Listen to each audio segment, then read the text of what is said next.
என்னோட அப்பாவை பார்த்தீங்கன்னாக்கா பேசலை. அவங்களுக்கு தெரியாது தம்பி வர்றது. பார்த்து தம்பிக்கு அப்புறம் அடி விழுக போகுது. ஸ்வேதா, ஆமாம்மா சுரேகா, அம்மா வீட்டுக்கு தான். அங்கே பார்த்தீங்கன்னா அக்கா பசங்கள்லாம் இருக்காங்க.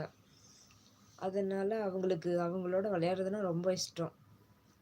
எப்படா கூப்பிட்டு போய் விடுவாங்க அப்படிங்கிற மாதிரி எக்ஸ்பெக்டேஷன் அவளுங்களுக்கு. இந்த இடம் போனதுக்கு ஃபோனே பேச மாட்டாங்க.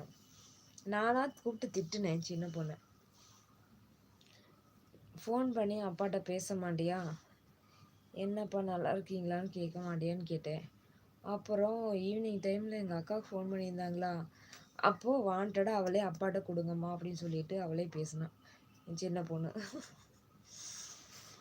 நல்லா இருக்கியாப்பா, என்ன பண்ணுறப்பா அப்படின்ட்டு பேசிட்டு அவ்வளோதான். அந்த 2 வார்த்தையோடு முடிஞ்சுது. என் அக்கா அவங்க கூப்பிட்டாங்கன்னா நான் பேசுவேன், அவங்க பேச மாட்டாங்க. அம்மா பேசுகிறாங்கன்னு தெரிஞ்சாலும்